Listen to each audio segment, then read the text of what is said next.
கிழக்கு சீமையிலே படம் முழுக்க முழுக்க தேனி மாவட்டத்திலே தான் படமாக்கப்பட்டது.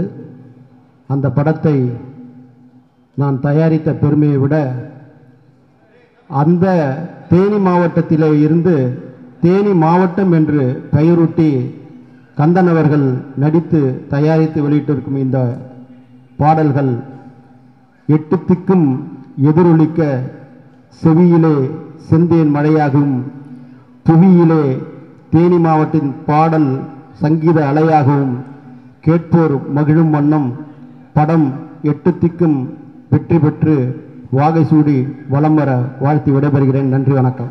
தேனி மாவட்ட இசை விழாவிற்கு திரண்டு வந்திருக்கின்ற தேனி மாவட்டங்களே, இங்கு இம்மாபெரும் விழாவினை சிறப்பிக்க வந்திருக்கின்ற கலையுலக சான்றோர்களே, சாதனையாளர்களே, விற்பனர்களே, இப்படத்தின் ஆக்கமும் பெருதாக்கலுமான தொழில்நுட்ப கலைஞர்களே, ஊடகத்துறை அன்பர்களே, நண்பர்களே, தேனி மாவட்டத்தில் விளைவது நஞ்சையும் பூஜையும் மட்டுமல்ல, அங்கே விளைவது வீரமும் கூட. ஏனென்றால் அந்த தேனி மாவட்டத்துக்காரன் முன்வைத்த காலை பின்வைக்க மாட்டான் என்ற பெருஞ்சொற்களை உடையதுதான் தேனி மாவட்டம். அந்த தேனி மாவட்டத்திலே எனக்கு உறவு இருக்கிறது என்பதாலே அந்த தேனி மாவட்டத்தில் எத்தகைய நடைமுறைகளும் கிராமத்து கலாச்சாரங்களும் எவ்வளவு ஊன்றி எவ்வளவு பன்னெடு காலமாக வாழ்ந்து வருகின்ற என்பது எல்லாருக்கும் தெரியும்.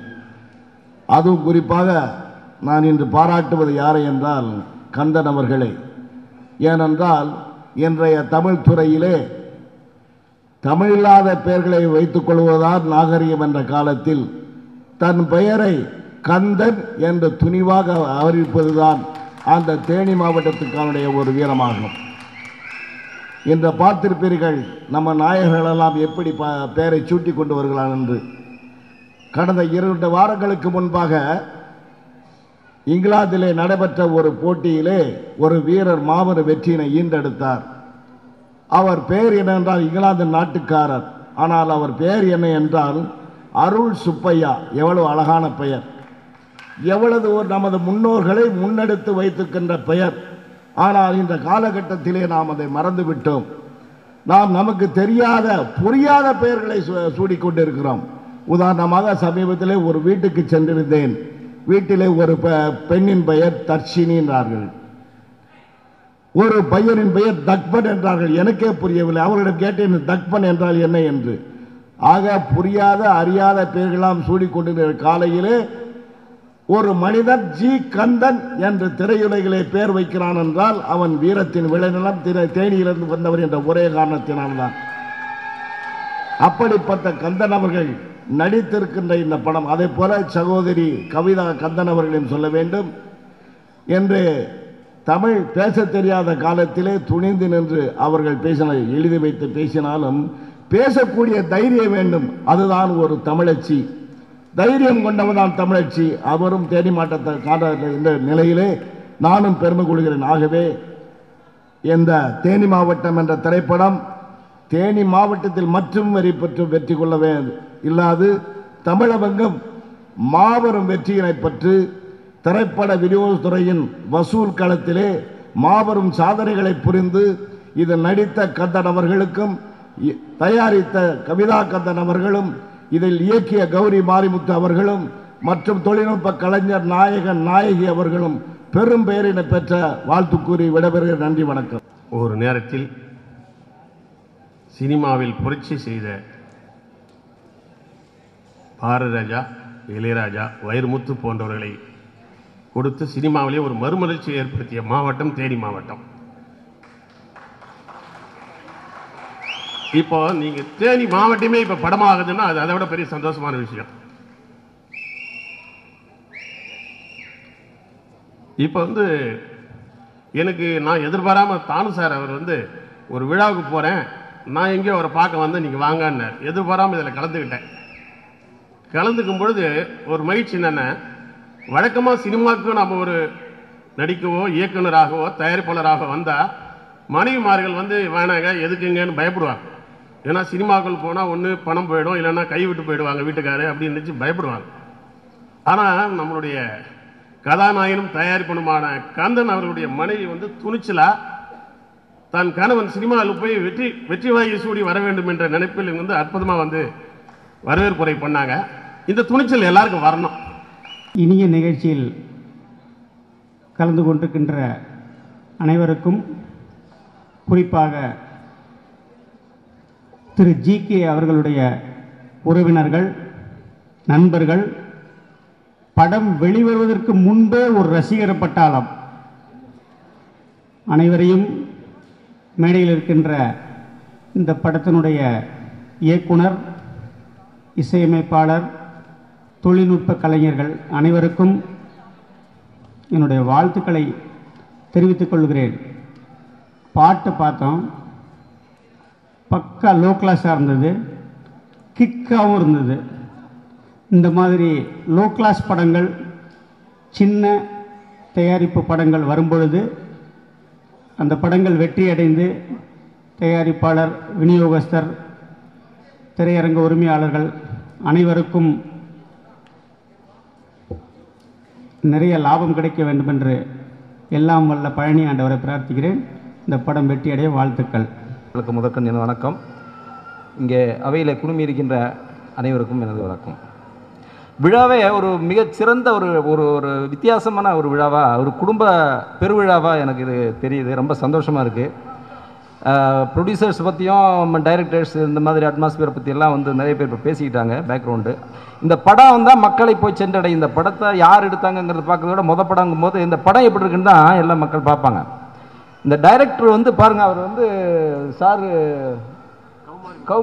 கௌமாரி முத்து அவர்கள் ரொம்ப கிரிமினல் தனமான ஒரு டைரக்டர்னு எனக்கு தெரியுது. எப்படின்னா, நீங்கள் அந்த ஆமாம் சார், ஆடியன்ஸை வந்து கேன்வாசிங், அதாவது கேட்சப் பண்ணுறதுல ரொம்ப சின்சியராக ஒர்க் பண்ணியிருக்காருன்னு நான் நினைக்கிறேன்.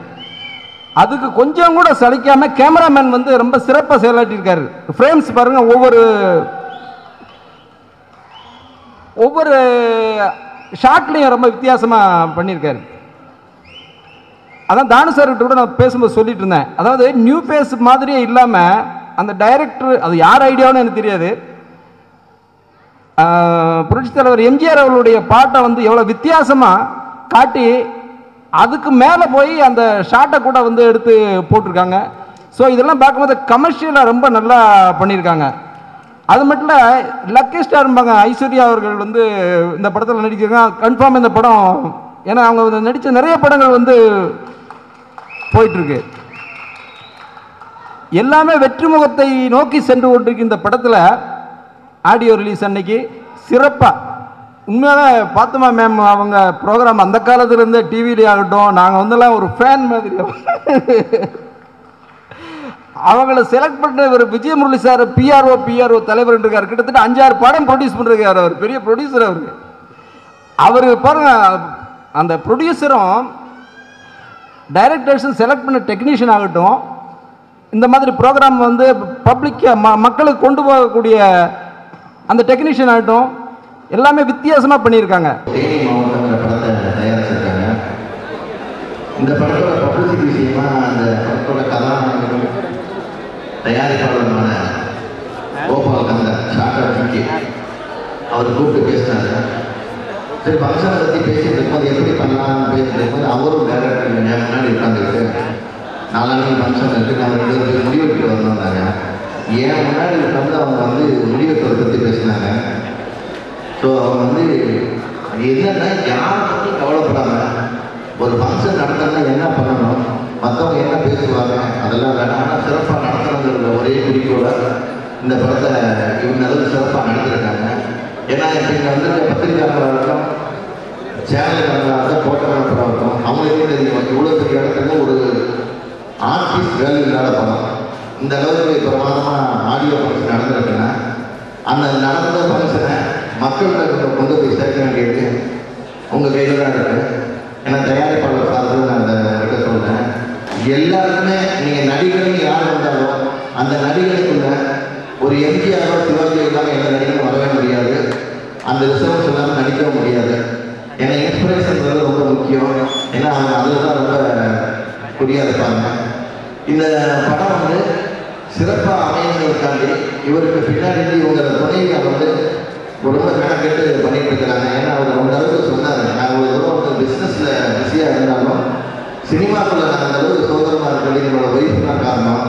ஸோ அதனால் வந்து சரி இவரோட சீக்ரெட் ஆஃப் எனர்ஜி உங்கள் ஒய்ஃபுக்கு நல்லா தெரியுது.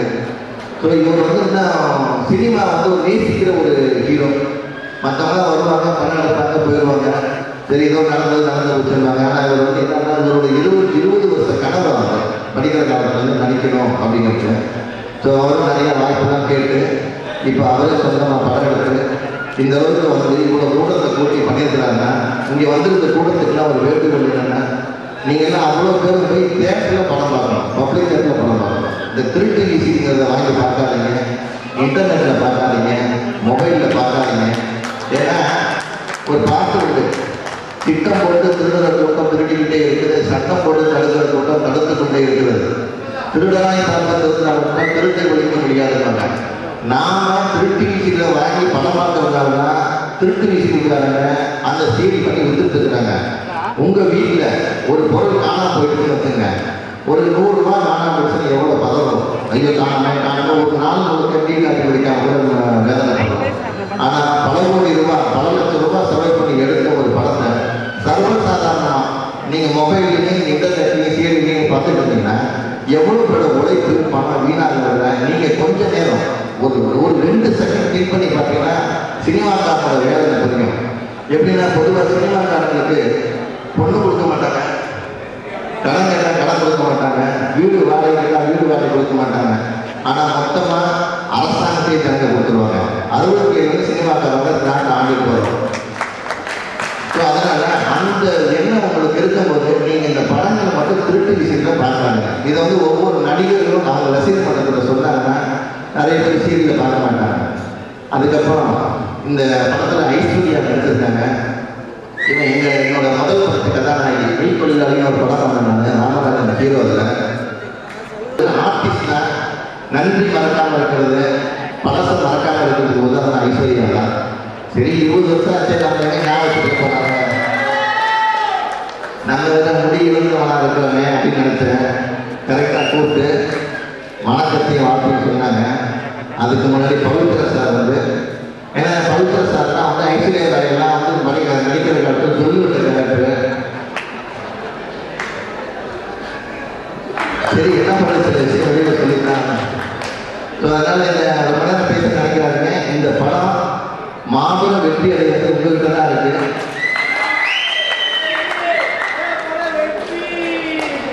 என்னன்னா ஒரு படம் வந்து ரிலீஸ்க்கு அப்புறம் தான் ரசிகர் மன்றம் வருவாங்க, போஸ்டர் அடிப்பாங்க, வினைகள் வைப்பாங்க, பொதுக்கூட்டம் போட்டு பேசுவாங்க.